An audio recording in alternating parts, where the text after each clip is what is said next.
So there seems to be a lot of controversy within the topic of God. And as you mentioned before, sometimes people even avoid talking about it because it creates conflict. So maybe at a dinner table, it's not something you talk about, or with friends. Yeah. So with all this, how can we come to a common ground, or should that even be the goal? Are we looking for a common ground when we talk about the concept of God, and how could that help us, or how can we get there? I mean, we can come to a common ground because though the imagery of God does change, his essence kind of is the same. We can agree that the attributes of God are kind of the same. Most powerful, always existed, most influential, all-knowing, that he is the culmination of all the attributes. You were talking about these habits that we can draw from philosophy in order to better understand this topic. So what would this look like applied to the topic of the existence of God? I think if we, first of all, just make clear that let's stick to monotheism. It makes it simpler, it makes it clearer. So, to dive right into it, the existence of God is a dual state. It's a dual reality, it's binary. Either he exists or he does not exist. Yeah. And if we were to explore where he doesn't exist, we can summarize it in a very simple perspective. I mean, existence and the universe is a cosmic coincidence. That means everything that we idealize or hold dear, like truth or health or love or riches or progress or science, including the things we don't, like murder, hate, crime, disunity, and all these things, are all legitimate but true results of existence. There is no charge into them. Any positive charge or negative frame of reference we have to these things are man-made. Everything's random, everything's based on taste, it's based on needs, based on preference, and everything's basically moving through a river of time in a random but measurable acceleration. And that's basically what it is. And everything else is taste, it's preference, is need, it's subject to culture, it's subject to time. And that even raises sometimes more problems than solutions.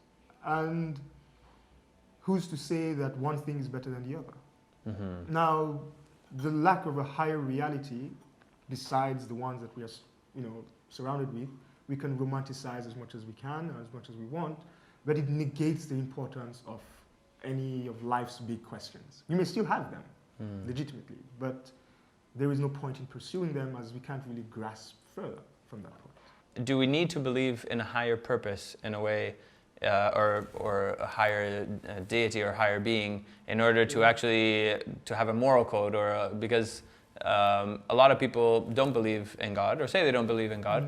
A lot of times they believe in a higher force, higher energy. They might not call it God, or they just don't believe in God. But still, they're very morally correct people who are trying to do the right thing. So, to a certain degree, is our moral conduct, does that even come from? Is it associated to religion, or is it just the result of an evolutionary process? No, I mean, religion's existence and play in our development cannot be removed from the evolutionary process either. Those things, again, don't need to go against each other. One works on the other works on. So it's a process that happens together. But of course, there are moral people that don't believe in God or necessarily practice a religion. But we can't deny that those tenets and those things that we have valued has come from a religious type of behavior, religious type of culture that has evolved through time. Now, all right, we believe that people do practice these things because we believe it's right, which is a good thing. But there is that extreme, but there's also the other part where there are people who don't practice these things, even though they're consciously aware. Morality can't be legislated. Now we have to wonder, is it legislated due to morality or due to juridical law?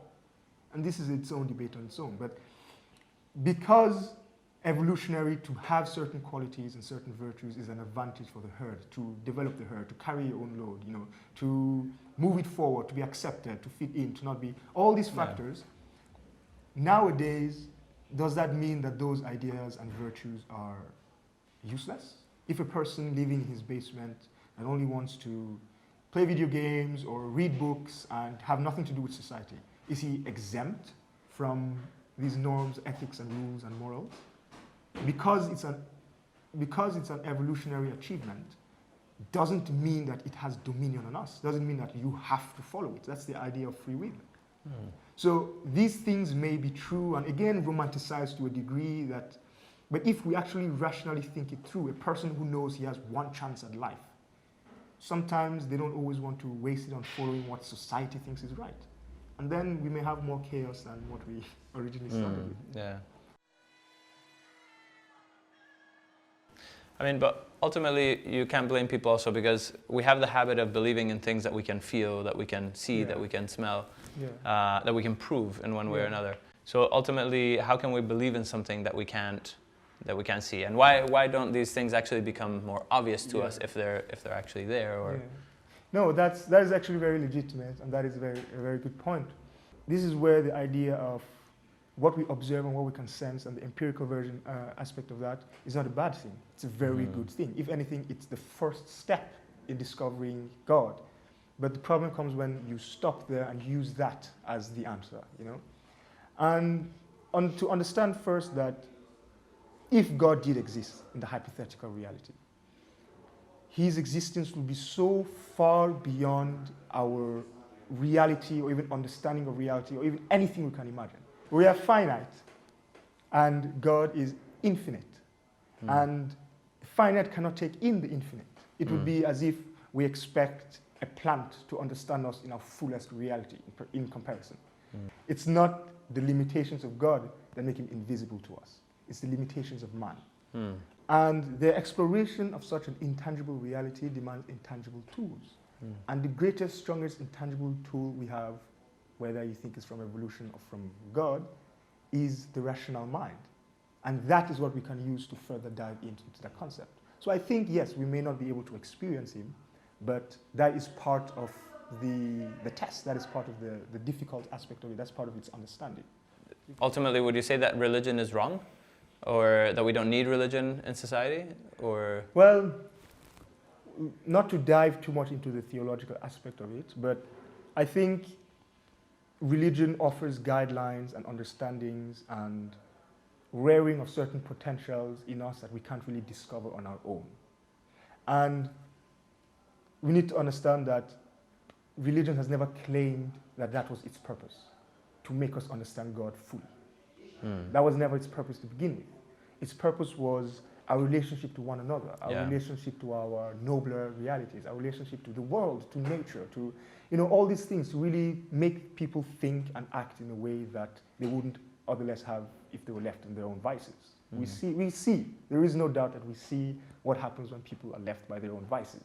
There is no doubt there. But yeah, again, not to go too much in the theological aspect, but religion never really claimed to say, we will help you understand God. that's true. We've kind of just taken that upon ourselves, Yeah. like to try to figure it out or try to explain or pretend like we know what we're. And it's a, believe it or not, it's a rational reaction because we are using a tool we have understood, either consciously or not, to be very potent in understanding things beyond the material and the physical.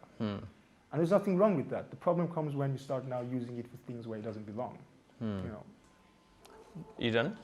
Yeah, I'm done with coffee. Okay. Do you wanna, dude? There's a friend of mine who works around here. They have an awesome view of the city. Do you wanna go check it out? Yeah, awesome. Cool. Yeah. Let's do it. Let's get out of here. Did you pay the bill? I thought you were gonna do that. Alright. That's on me this time.